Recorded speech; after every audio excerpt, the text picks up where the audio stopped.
Hello students, मैं आज आपको क्लास 10th का सेकेंड लेसन स्टडी कराऊंगा। एसिड्स, बेसिस एंड साल्ट, अम्ल, क्षार और लवण।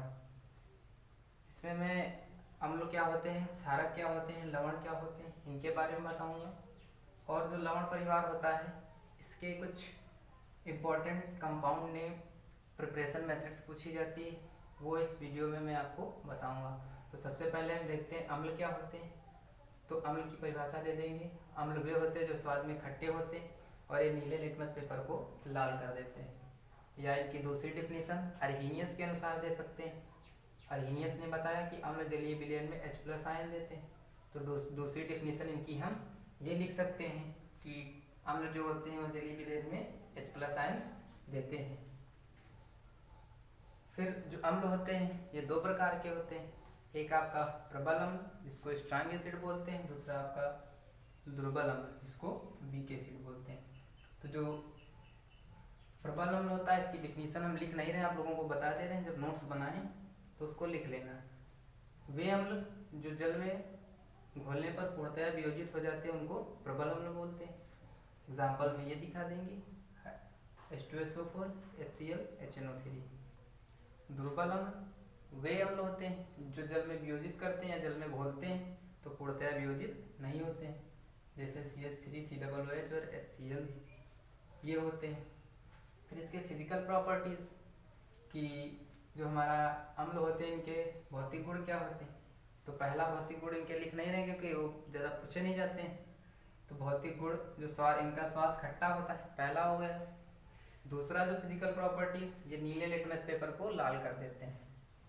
तो ये तो हो गए इनके फिजिकल प्रॉपर्टीज़। अब इनके केमिकल प्रॉपर्टीज़ के बारे में देखते हैं।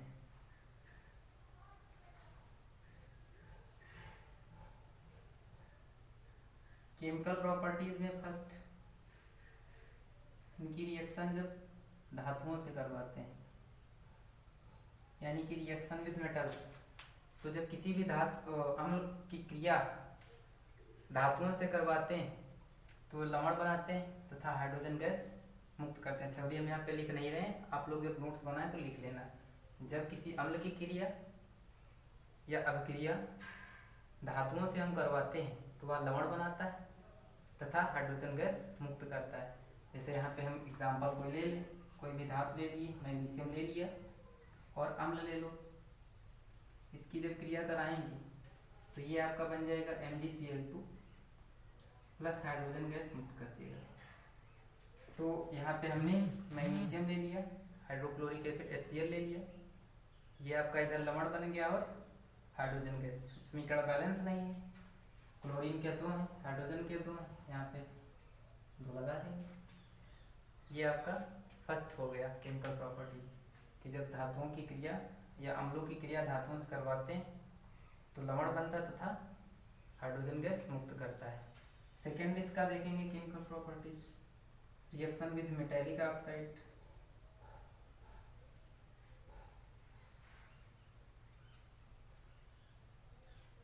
यानी कि जब अधात्विक ऑक्साइडों के साथ क्रिया कराते हैं तो थ्योरी इसी प्रकार लिख लेंगे। जब हम अम्लों की क्रिया अधात्विक ऑक्साइडों के साथ कराते हैं तो लवण बनता है तथा जल बनता है।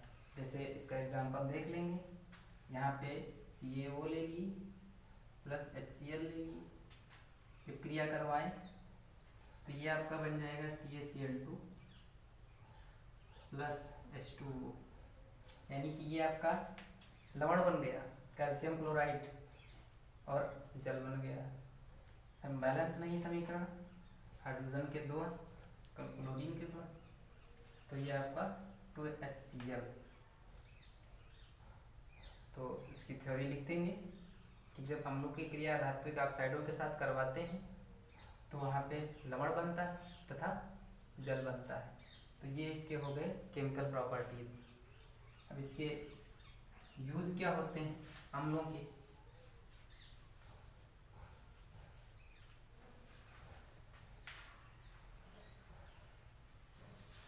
यूज़ में देख लेंगे, पहला जो होता है वो वस्त्र उद्योग में कपड़ा रंगने के काम में आते हैं। तो पहला हम इसमें दिखा देते हैं सीधे वस्त्र उद्योग में। दूसरा दूसरा जो इसका केमिकल प्रॉपर्टीज है वो हो जाएगा पेट्रोलियम शोधन में।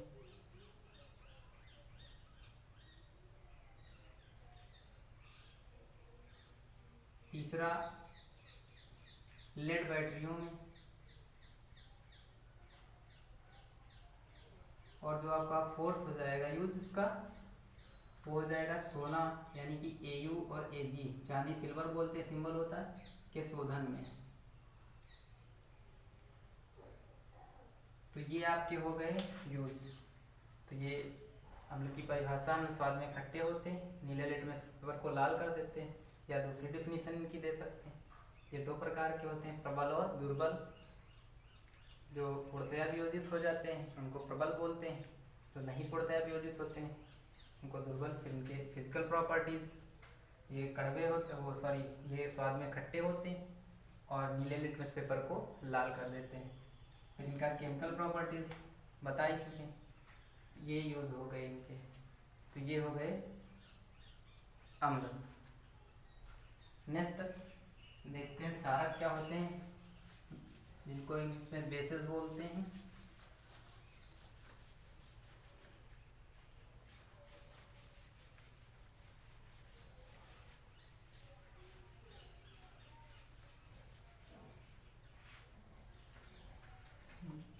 नेक्स्ट क्षारक। तो क्षारक वे पदार्थ होते हैं जिनका स्वाद कड़वा होता है। तो देख सकते हैं इनका स्वाद कड़वा होता है। और ये जस्ट एक फीचर्स इनका डिफरेंट रहता है, जस्ट अपोजिट। जैसे हम नीले लिटमस पेपर को लाल कर देते हैं, तो जो क्षारक होते हैं ये लाल लिटमस पेपर को नीला कर देते हैं।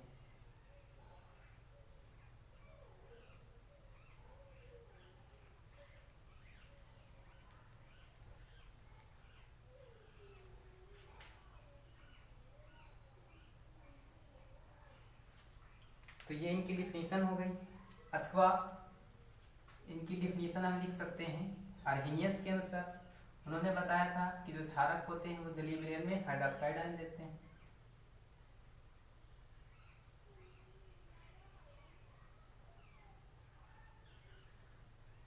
को OH माइनस से लिखते हैं,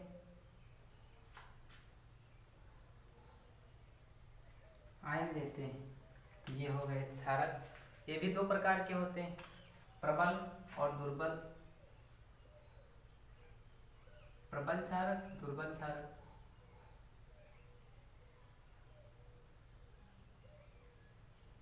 तो इनकी डिफिनीशन सेम रहेगी। वे क्षारक जो जल में घुलने पर पूर्णतया वियोजित हो जाते हैं उनको प्रबल बोलते हैं, और दुर्बल जो पूर्णतया वियोजित नहीं होते। जैसे इसका एग्जाम्पल देख लेंगे। ये हो गए इसके दुर्बल के।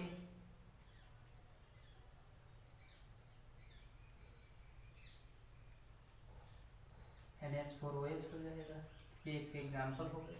तो ये हो गया क्षारक। नेक्स्ट इसके फिजिकल प्रॉपर्टीज देखते हैं। तो ये स्वाद में कड़वा होता है। दूसरा इसका फिजिकल प्रॉपर्टी लिख देंगे कि ये नीले लिटमस पेपर लाल लिटमस पेपर को नीला कर देता है। नेक्स्ट इसका देखते हैं केमिकल प्रॉपर्टीज।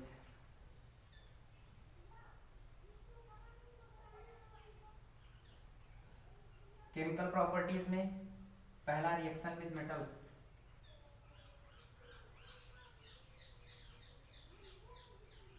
धातुओं के साथ क्षारकों की क्रिया कराएंगे। तो यहाँ पे हम लिखेंगे, इसकी थ्योरी आप लोग लिख देंगे, लिख नहीं रहे हैं हम।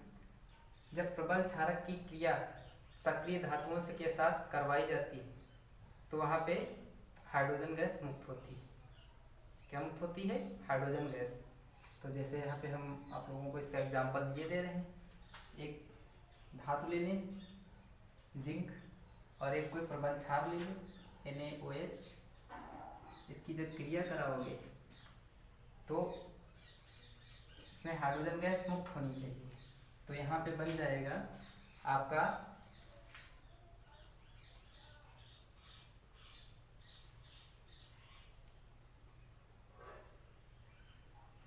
Na2ZnO। इसको यहाँ पे सोडियम जिंकेट बोलते हैं, यानी कि इसको सोडियम जिंकेट इसका नाम होता है सोडियम जिंकेट, और हाइड्रोजन गैस मुक्त हो रही है। बैलेंसिंग देख लेंगे, Na2 के 2 1 2 ये इक्वल हो गया। तो इस प्रकार इसका फर्स्ट केमिकल प्रॉपर्टीज हो गया। सेकेंड देखेंगे, इसको भी रिएक्शन विद नॉन मेटल या अधात्विक ऑक्साइड के साथ करवा देते हैं।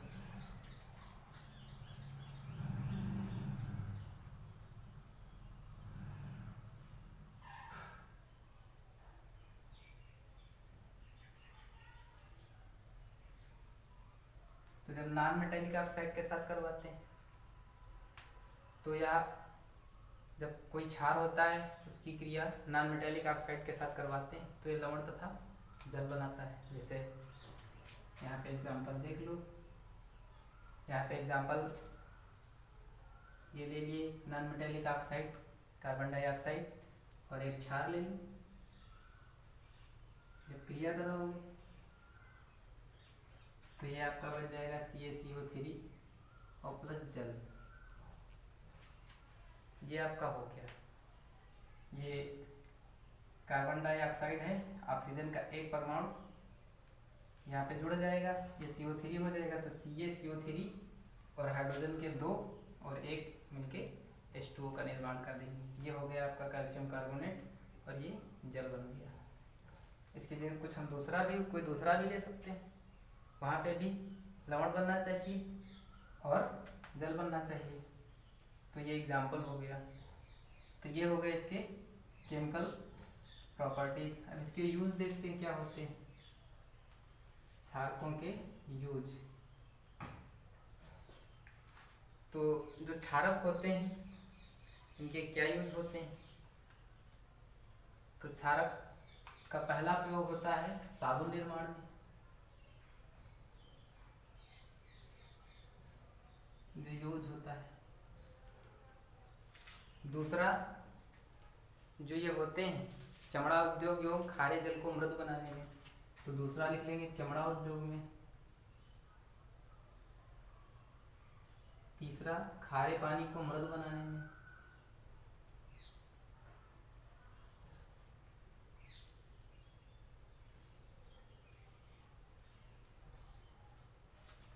ये हो गए इसके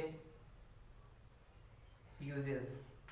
और नेक्स्ट कई सारे इसमें हम लिख सकते हैं, वस्त्र उद्योग में, अमोनियम लवण बनाने में। इस प्रकार इसके कई यूजेस हैं जो हम लिख सकते हैं। तो ये हो गए अम्ल और क्षारक। नेक्स्ट आपका इसमें आता है इंडिकेटर, जिसको बोलते हैं हिंदी में सूचक।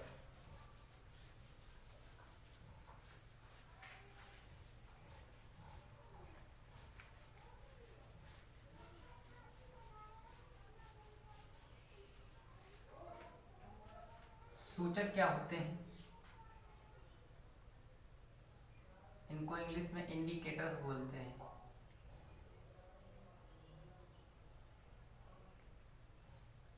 इंडिकेटर्स तो सूचक वे होते हैं जिनसे अम्लों और क्षारकों की पहचान की जाती है, या जो अम्ल और क्षारकों की पहचान करने में मदद करते हैं उनको हम सूचक कहते हैं। डेफिनेशन लिख नहीं रहे हैं, आप लोग लिख लेना।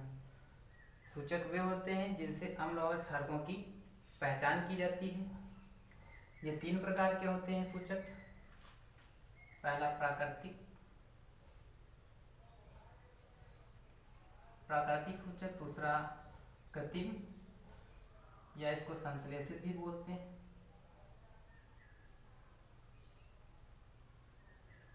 और जो थर्ड आपका है वो गंधीय सूचक। ये 3 प्रकार के सूचक होते हैं। अगर इनको आपको डिफाइन करना है तो लिख नहीं रहे हैं, हम आपको ऐसे बताए दे रहे हैं। जो प्राकृतिक सूचक होता है इसमें लिटमस पेपर का एग्जांपल ले लेते हैं। जो नीला अम्ल होता है उसमें नीला लिटमस पेपर डालने पर लाल हो जाता है, और जो हमारा क्षार होता है उसमें लाल लिटमस पेपर डालने पर नीला हो जाता है। दूसरा, अगर कृत्रिम या संश्लेषित क्षारकों के सूचकों के बारे में बात करें तो इसमें हम एग्जांपल ले लेते हैं मेथिल ऑरेंज और फिनोल्फ्थालीन। यहाँ पे मेथिल ऑरेंज फिनाफ्थलीन।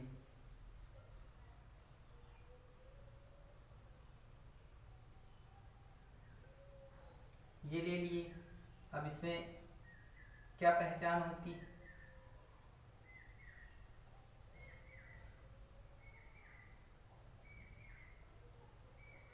तो जो फिनाफ्थलीन होता है, ये हम जो कृत्रिम या संश्लेषित होते हैं, इसमें हमने 2 एग्जाम्पल दे दिए। ये हमारे इंडिकेटर या सूचक होते हैं, मेथिल ऑरेंज और फिनाफ्थलीन। तो जो आपका मेथिल ऑरेंज होता है, ये अम्ल में लाल और क्षारक में पीला होता है। अम्ल में लाल और क्षारक में पीला होता है। जो फिनाफ्थलीन होता है, ये अम्ल में बिल्कुल पानी जैसे, यानी कि कलरलेस, कोई कलर नहीं। और अगर फिनाफ्थलीन को हम क्षारक में डालते हैं तो ये बैंगनी या गहरा गुलाबी हो जाएगा। बैंगनी या गहरा गुलाबी,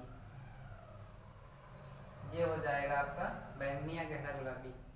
इस प्रकार इसकी पहचान कर सकते हैं। तो आप लोग इसकी डेफिनेशन दे देना कि प्राकृतिक सूचक वे होते हैं जो प्रकृति के द्वारा बनाए जाते हैं, कृत्रिम वे होते हैं जो मानव द्वारा बनाए गए या प्रयोगशालाओं में बनाए गए, गंधीय सूचक जो जिन पदार्थों से गंध के माध्यम से अम्लों या क्षारकों का पता लगाया जाता है, उनको हम गंधीय सूचक बोलते हैं। जैसे आपका थर्ड ये है गंधीय, इसमें हम प्याज ले लेते हैं। प्याज जब क्षारक में डालते हैं तो कोई नो चेंजिंग, कोई परिवर्तन नहीं आता है, कुछ भी नहीं आता है। और जब अम्ल में डालते हैं तो ये तीक्ष्ण गंध देता है, तीक्ष्ण गंध देता है। तो इस प्रकार होते हैं ये सूचक जिनसे हमें अम्ल और क्षारकों की पहचान होती है।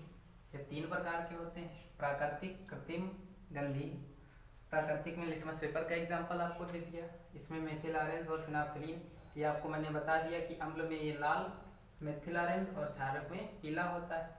फिनाफ्थलीन ये अम्ल में पानी जैसा होता है, यानी कि कलरलेस, और क्षार में बैंगनी या गहरा गुलाबी रंग का होता है। जो गंधीय सूचक होते हैं वो जैसे प्याज ले लिया, ये क्षारक में कोई क्रिया नहीं करते या कोई भी गंध चेंज नहीं होती या सुगंध, गंध या कोई भी इनका टेस्ट। और जो अम्ल होता है उसमें तीक्ष्ण गंध देते हैं। तो ये हो गया आपका सूचक।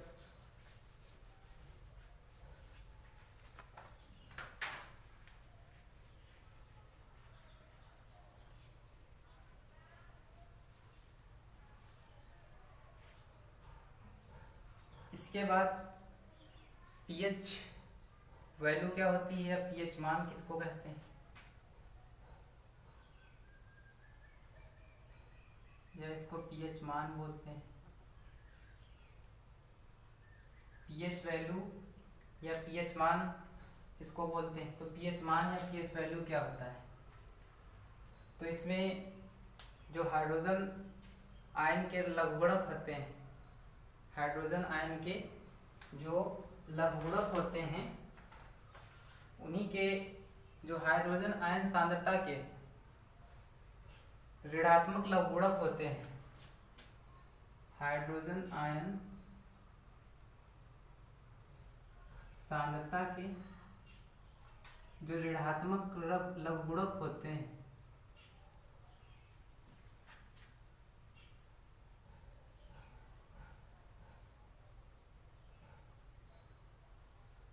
गणक होते हैं, उसे विलयन का पीएच मान कहते हैं।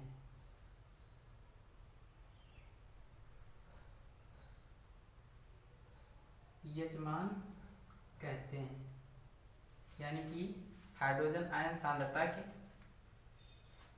ऋणात्मक लघुगुणक जो होते हैं उसे विलयन का पीएच मान कहते हैं। पीएच मान ज्ञात करने के लिए आप लोगों ने देखा होगा ये पीएच स्केल इसको बोलते हैं, या पीएच पैमाना।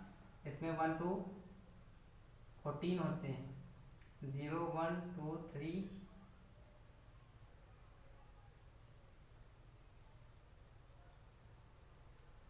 14। ये आपके 14 खाने अंकित होते हैं इस पे ये आपका होता है, यहाँ पे न्यूट्रल या उदासीन होता है 7 पे।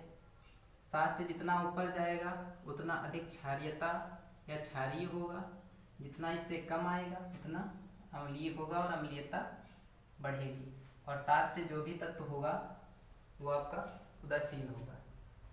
तो ये हो गया आपका पीएच। अब इसका हमारे दैनिक जीवन में उपयोग क्या होता है, तो उपयोग देख लेंगे।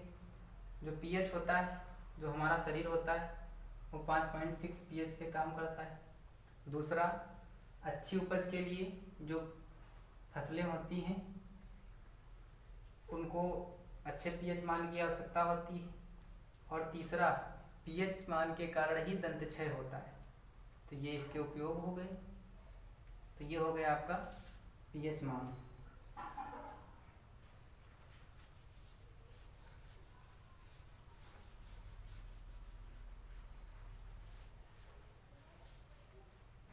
इसके बाद इससे रिलेटेड एक शॉर्ट क्वेश्चन है, वो पूछा जाता है कि उदासीनीकरण, टिप्पणी पूछी जाती है, उदासीनीकरण अभिक्रिया किसे कहते हैं। तो उदासीनीकरण रिएक्शन, इसको इंग्लिश में न्यूट्रलाइजेशन रिएक्शंस बोलते हैं।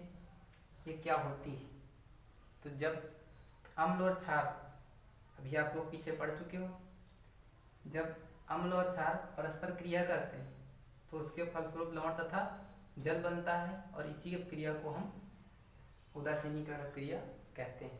तो थ्योरी आप लोग लिख लेंगे। जब अम्ल और क्षार को परस्पर एक दूसरे से क्रिया करवाते हैं तो लवण तथा जल बनता है, इसी क्रिया को उदासीनीकरण क्रिया कहते हैं। जैसे इसका एग्जाम्पल देख लो, कोई एक क्षारक ले लो और कोई अम्ल ले लो।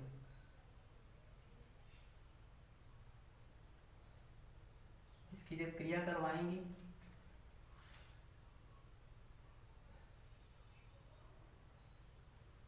तो ये आप सोडियम क्लोराइड साल्ट बन गया या लवण जिसको बोलते हैं, और जल बन गया।